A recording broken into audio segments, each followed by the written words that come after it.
السلام علیکم ورحمۃ اللہ وبرکاتہ۔ دوستو، آپ دیکھتے ہیں سنی آفیشیل رضوی ورلڈ۔ میں ہوں دلبر حسین رضوی۔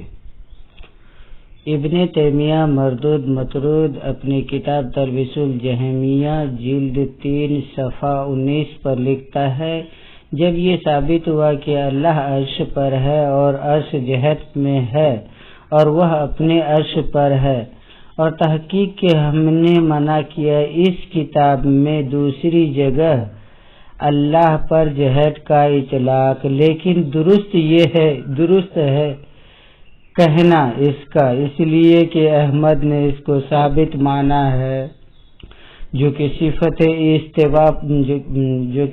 استوا پر ہے عرش پر، اور انہوں نے ثابت کیا کہ وہ عرش پر ہے، اور عرش اور ہر وہ جس نے اس چیز کو ثابت مانا اس نے جہت کو ثابت کیا۔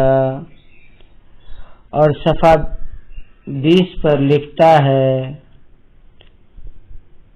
اور اس پر دلالت یہ ہے کہ بے شک عرش ایک جہت میں ہے بلا اختلاف کے، اور نص قرآنی سے ثابت ہے کہ بے شک اللہ تبارک و تعالی عرش پر مستوی ہے، بیٹھا ہے، نعوذ باللہ من ذالک۔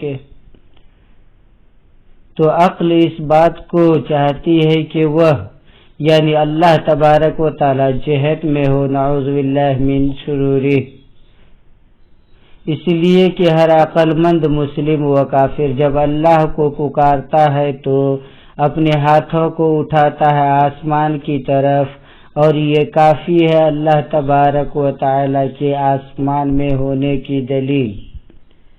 ابن تیمیہ مردود اللہ تبارک و تعالی کے لیے مکان اور جہت کو ثابت کرتا ہے، اور وہابی کے اکابر اور وہابی کے مجتہد کی ہی عادت ہے کہ وہ جھوٹ بولے اور ائمہ کرام کی طرف جھوٹ باندھ دے۔ اس نے امام احمد ابن حنبل کی طرف جھوٹ باندھ دیا، لیکن امام احمد ابن حنبل نے کیا ارشاد فرمایا ہے؟ جو امام احمد ابن حنبل نے ارشاد فرمایا اس کو امام بہقی نے اپنی کتاب اعتقاد الامام المبجل احمد ابن حنبل میں صاف صاف بیان کیا ہے۔